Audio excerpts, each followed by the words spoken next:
Hello everyone, I am back. This is John with Things That Fun, and this is a pickup on my last episode where I got everything back together on the Lotus and it did not run. Well, it ran, but very poorly. I actually took a day to do some research and talk to some different people, try to figure out what was going on. It was like it was missing on one cylinder. It was horrible. I was prepared to go ahead and remove the head. I thought that I bent some valves or something. When I first started it up, it slipped a couple teeth on the timing belt, and that I've never heard of that being too much to cause, or enough to cause the valves to hit the cylinder heads. But that's what I thought had happened. Long story short, got some good advice on some things to check. I checked compression on all 4 cylinders. The rearmost cylinder had no compression. The other 3 had great compression, around 120. I then figured, okay, so I've got to pull the head and check for bent valves. But I got some other good advice. Hey, check the clearance on the valves first. You may have a valve that's there's not clearance. Something could have happened, and the cam's actually keeping the valve open a little bit. And so I had everything torn off before I was pulling the cam tower off. I checked, and I had no clearance on one of the intake valves. When it was supposed to be closed, it was not closed. I couldn't get a gauge in there at all. So that means that meant that it was holding the valve open the whole time. When it was supposed to be closed and firing, had a valve. The valve was open, so, and that fit perfectly with the symptoms I was seeing. So I pulled the cam tower off, and the shim was the same, the shim that was supposed to be in there.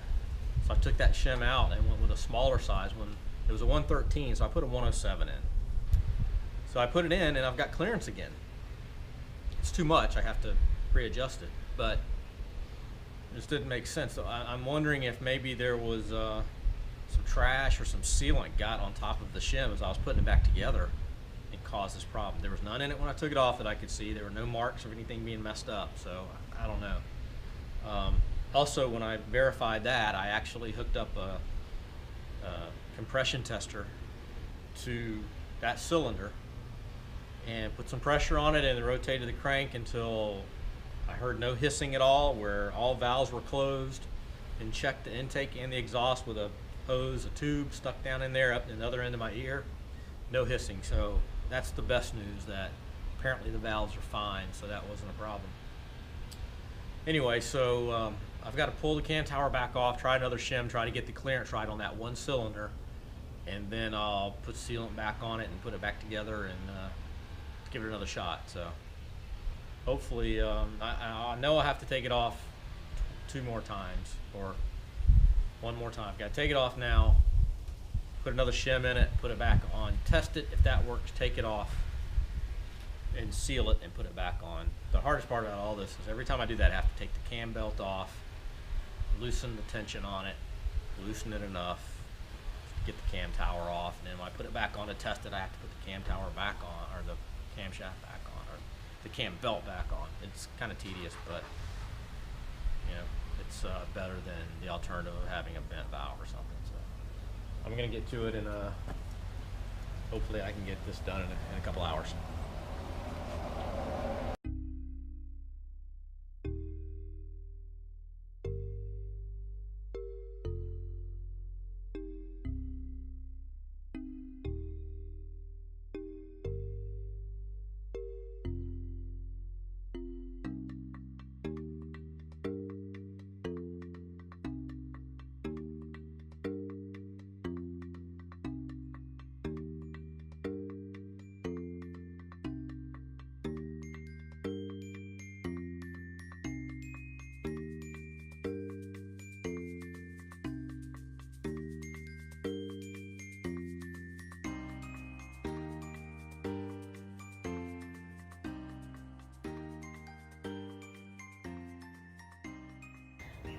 All right, making progress again. So I've got the head, or the intake cam tower and cam reinstalled and verified after I installed it that the valve clearance is correct. That's one thing I didn't do first time around. I didn't check them after I installed them. I probably would have caught the problem earlier. So anyway, it's installed. Everything's going pretty good. I'm just done for the day. I'm gonna clean up and finish this up tomorrow. Really only have probably an hour's worth of work to do. Just got to mount the turbo, exhaust to the turbo, the floor pan here for the boot, and that's about it. I mean, it should be pretty easy to do tomorrow as long as we have good weather and I can have the garage door open. So hopefully it'll be another startup test tomorrow. So see you then. All right, a new day. Let's see if I can get this thing finished.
All right, she's back together. Just double checked everything and topped it off with coolant and oil. And here it goes. I'm going to turn it on first and just let the fuel pump get the pressure and check again for leaks.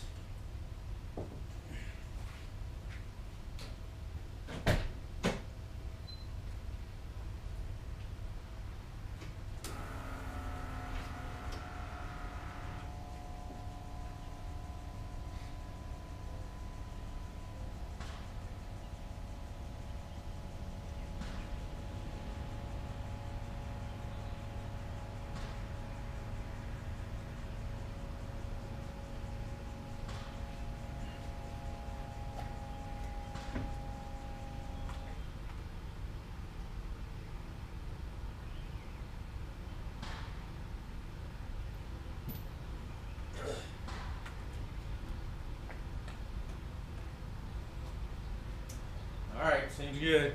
Here's nothing.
system, the way the system is designed, it's got a lot of really weird areas.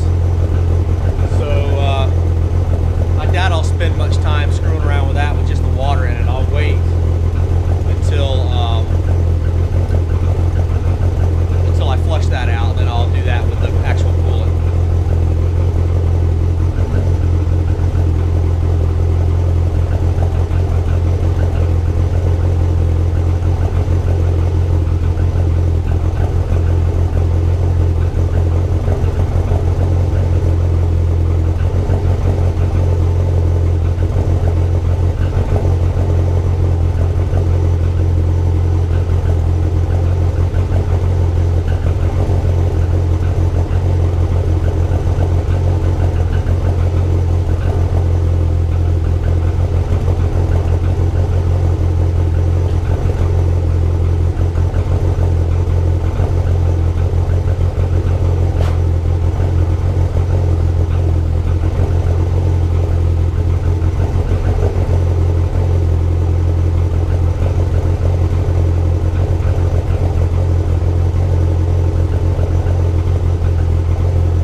warmed up pretty good. The exhaust is nice and clean.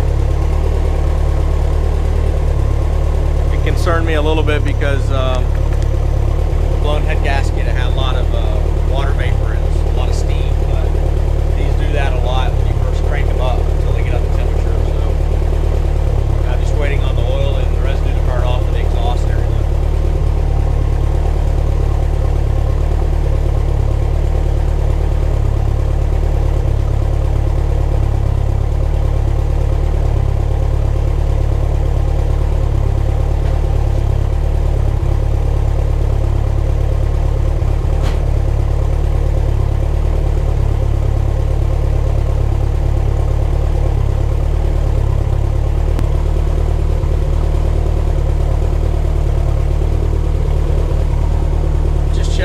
Like there's a little bit of a tick, and obviously I'm concerned about the valves. It doesn't appear to be coming from that area, and I've heard that before, and it ended up being an exhaust leak on one of the tubes, vacuum tube, or a vacuum leak on one of the vacuum tubes. So it seems like it's coming from that area around the intake. I'll double check that.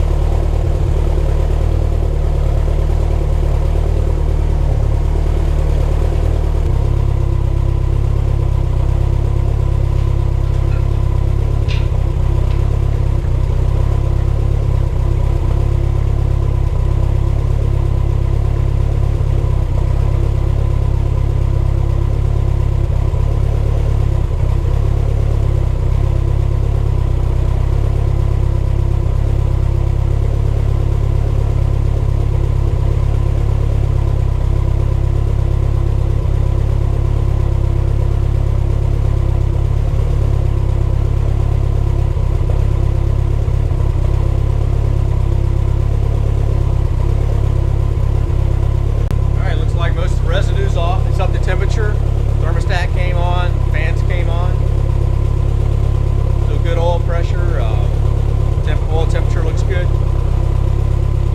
So I'm going to shut it down, put her on the ground, let it cool for a bit, check the fluids again, check the tightness of the belt, and probably take her out. Long road.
drive it far till I get that belt right. I'm just going to go down to the store and back.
project pretty much done. Successful test drive. Runs fine. Got to adjust the belt tomorrow morning. I have to let it be completely cool before I can adjust it. The timing belt's a little too tight right now. It winds. So I'm going to loosen that. Fortunately, as many times as I've messed with the belt now, it's pretty, I got it down pretty quick now, so it shouldn't take long. I'm also going to drain the coolant in the morning, or the water, and fill it up with proper coolant. And I'm also going to check and see if there's any a vacuum leak somewhere. Hearing a little bit of a clicking, but it's hard to say because I'm so attuned to listening for things right now. It may be normal. It sounds like when I had a vacuum leak a while back where a hose had come loose. But I'm going to double check. I'm going to use the hose and put one in up to my ear and kind of fish around, see if I can figure out where that's coming from. I think it's just engine noise. Other than that, I think it's good. I'm going to be doing some other stuff to it. I'll document that as well. I'm going to be adding a third brake light. Since I took the rear wing off, I'm going to be filling the holes in the fiberglass where the wing was. A couple of little odds and ends, so I'll document those as well. I'll put them up on the same channel. So hopefully, if anybody out there is getting ready to tackle the same thing with their Lotus, maybe this will help them out, give them some ideas, things to check, keep in mind. I learned a lot as I did it. In the end, it probably cost me about $700, I guess, all the parts, the tools I had to buy, fluids and everything. If I'd had to pay somebody to do it, it'd probably been 3 times that much in labor. So it's a good learning experience. I learned a lot about the engine, how it operates. Makes me a little more confident if I have to work on it next time, anything similar or anything with the head or the intake or exhaust side of it. I feel pretty comfortable working on it. So, and I couldn't have done this without all the help from the guys on the forums, on the Lotus forums. A lot of good information, a good group of guys. I don't know that there's another car community that's that willing to help and has that much knowledge.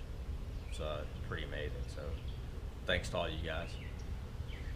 And I'm going to get something to eat and clean up a little bit. I'm not going to put all my tools up till I'm done with the timing belt adjustment tomorrow. And gosh, I'm going to get back to life normal here soon.